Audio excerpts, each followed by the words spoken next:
Hi, this is Stephanie Eddy. These are video notes for the Jewel School Braiding Kits that debuted on JTV June 2018. Add your new label to the back side of your disc. You want to go ahead and take this center foam core out. Save this, don't throw it away. And then you will want to cut on the designated line. And then to take this off, I found the easiest way is you want to take the center of the label out. Then I fold it lightly in half. Then I use my scissors to just cut two little slits in the back. And then I find that this is much easier to release the label. And you want to touch it as little as possible. You don't want to get any more oil than necessary on your label. And then you will just line it up with the notches.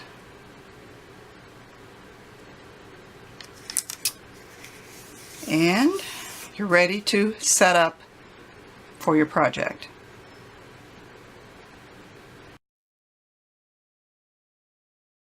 I'm going to show you how to set up a basic starter core. So we have our disc with our label on it. This is the core that came in the center when you received the disc. So you want to reinsert that back into the disc after you've applied the label. And you want it to set in about a quarter of the way inside. And you can just set that aside. Now, you're going to take your wire measurements and cut all of your wires, and then you're going to fold your wires in half, and in doing so you'll notice that 3 of the wires that you cut were the same length and 1 wire is about half the length plus 4 to 5 inches. So this is what it will look like. It'll be at the fold with your extra wire attached. Then you'll take your sizing rod, place it in the center of the loops, and simply bring them around 2 times so that you have your starter core. And then you can take the 1 lone short wire and you can just wrap it around a couple of times, and you can trim that or you can leave it as is. And you're going to take your foam core and the sizing rod and put it right in the middle, press it down, press down your wires, and then you will just adjust your wires. In this case, we're doing the 7-strand fill the gap. So you will want a wire in every one of these slots except for number 8.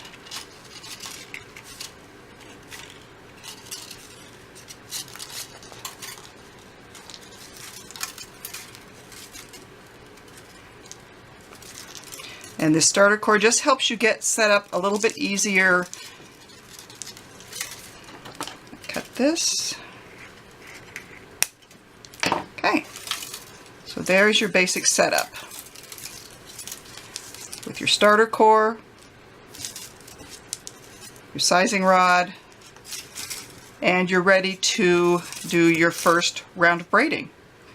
And just as a refresher, the fill the gap is descriptive of how this technique works. You're basically working 1 through 7, and the wire can only move into the space where there is no wire, and that would be the gap. For instance, number 1, we're going to take and move it over to number 8. We're going to turn the disc to the left. We're going to take the wire from number 2 slot, and the only empty one is number 1, so it goes across. Turn the rod again, or turn the disc again, and number 3 would go into number 2. Now, one thing that you'll want to remember is you're going to be working on the outside of the rod on the right, and in order to get tension, a good idea is to push your thumb and hold it against the rod as you pull across.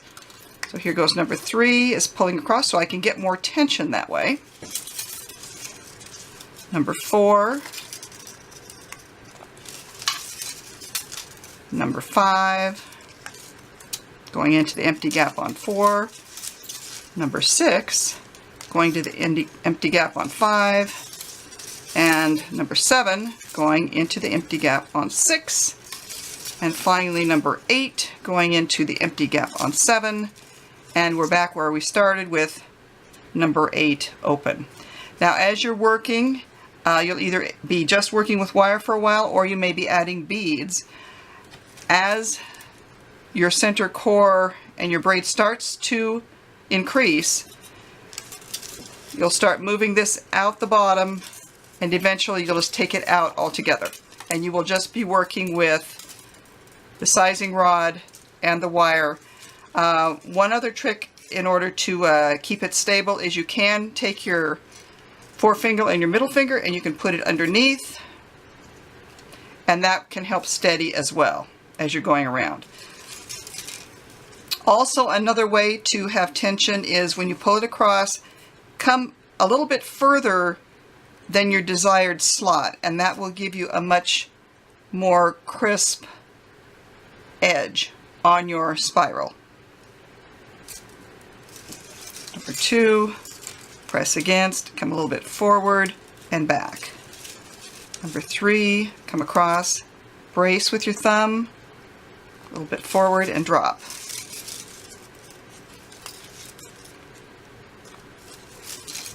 And that's all there is to that.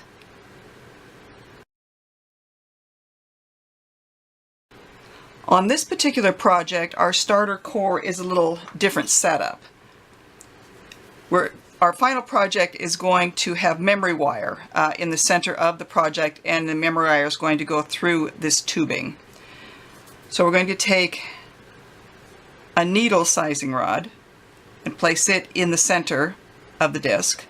And then you'll want to put some type of a lubricant on this in order to insert this tubing over the top, because you want to make sure later on that it's going to come out. Then you'll simply take your wire as per your instructions. And again, you're just going to fold all 4 of your wires. That's the 6 long wires or 7 long wires and 1 short wire. And basically do the same thing we did with the wooden sizing rod. Go around once, twice, and then we're going to insert this starter core into the disc and push it in about 1/4 of the way down. And we want to press the wire down, and you want to press it so that the wire is level with your surface here. And I don't know if you can see or not, but the tubing is actually down here up right against the starter core. So you've got your tubing going all the way down in there. It's not just the needle. You need to have that plastic tubing down further than your wire is. And then again, you will just place these on your slots 1 through 8 or 1 through 7. And then you'll begin your braid with the 7-strand gap.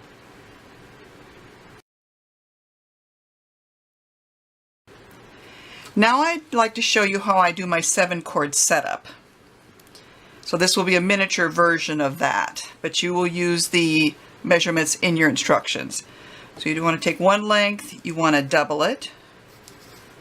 You want to make 3, 4, 5, 6, 7, and you want to make the turn for 8. You don't need the full length. And then you will cut that. And then you'll cut another length so that you can do a tie. And this will go through all 4 of the loops. And just tie an overhand knot on that.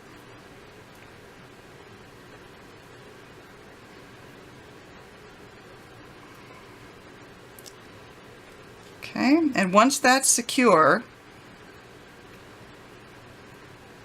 you have your lengths and you have the knot that we tied up at the top, and then this was the one that we made the extra one that came partially down. You'll bring all those three together and tie another overhand knot with those.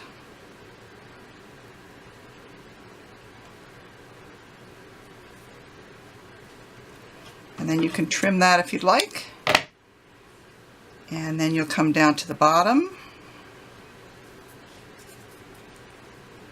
And you will trim those. And then you will have your 7 chords. Now, what I like to do to stiffen the chords is I take a piece of some type of plastic and I will lay my ends down, and I like to stiffen at least 1.5 to 2 inches of cord. That way, if it becomes pliable and isn't going through the beads as well as I use it, then I can cut it off and I will still have another hard, sharp end. So I lay my cords out on plastic and I take a liquid super glue. I'm just going to lay that across there. I like super glue the best for stiffening my ends. And then just to make sure that you get it evenly distributed, I fold my plastic bag over and I can just kind of make sure that I press it and the glue's getting well into the cords, and then I pull it off, get any excess, and then what I will do is I usually hang this over a chair with a fan. Now you don't have to do that, it will certainly dry on its own, but you'll want to take something to separate these before it gets very dry. Just make sure that you separate them all and then let them dry. And when they are thoroughly dried, then you will have stiff ends like this. Now this is about 2 inches. So all of this is stiff on this cord. So when I get ready to use it, I line them up and then I'll take a sharp scissor and I want to cut them all at an angle, and then I have some nice ends to go into my beads, to feed into my beads. Now, as I said earlier, if you're working and one of these ends becomes really pliable and isn't working as well, you still have another inch to 1.25 inches that should be stiff, and you can just cut it off and start with a new sharp end.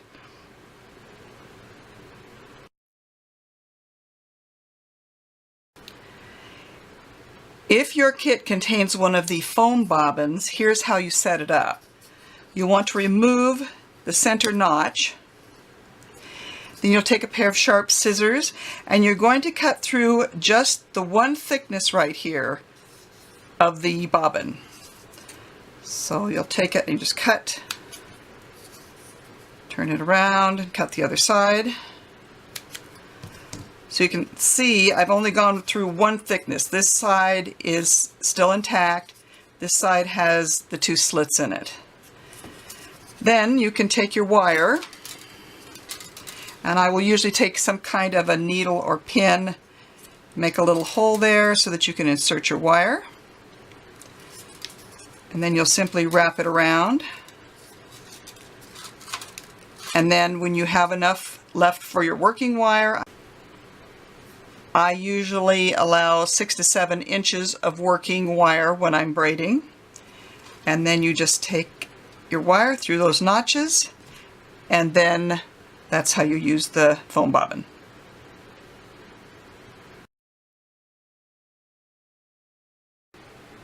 If you are doing the Stardust Galaxy kit, you will be using one of the plastic bobbins. I'll show you the best way to wind that. So after you have set up your disc and you have added your beads onto your wire, you're basically going to wrap the wire backwards. And I call it back to back, which you want to keep the wire up against the back part of the bobbin. And you'll wrap it several times around until you have about 3 to 4 inches of wire left. Then you will take the wire and pull it down through the notch on the back. So your wire has been wound towards the back of the bobbin, as well as the wire going across the back of the bobbin. Then you want to pull the wire through the hole and then back across both notches, and then that will securely hold your beads onto your bobbin so that you can do your braiding technique.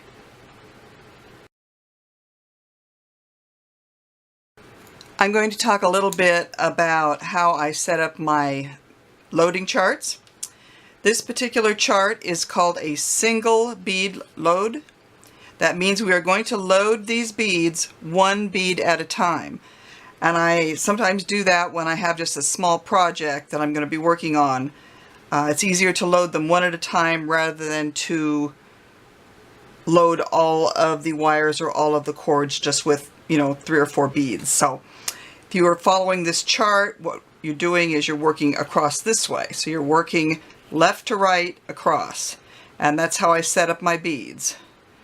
So basically, if I'm doing the gap project, wire number 1, bead number 1, wire number 2, bead number 2, 3, 4, 5, 6, 7.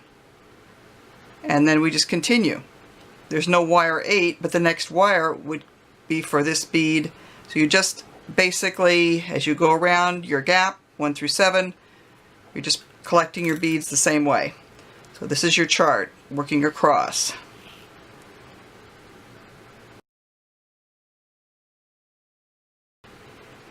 This is a multiple bead load chart, which means I'm going to be adding multiple beads per strand and working them all together instead of doing them individually. This chart is read up and down like this. So for instance, this is my number 1 slot, this is my number 1 wire or cord, and it's going to have all of these beads on it. And then I would just line them up like I have here, and I would add them all at one time onto one cord or wire, and then move to the next one. I would do number 2, this would be the number 2 load, this would be the number 3 load, and so forth.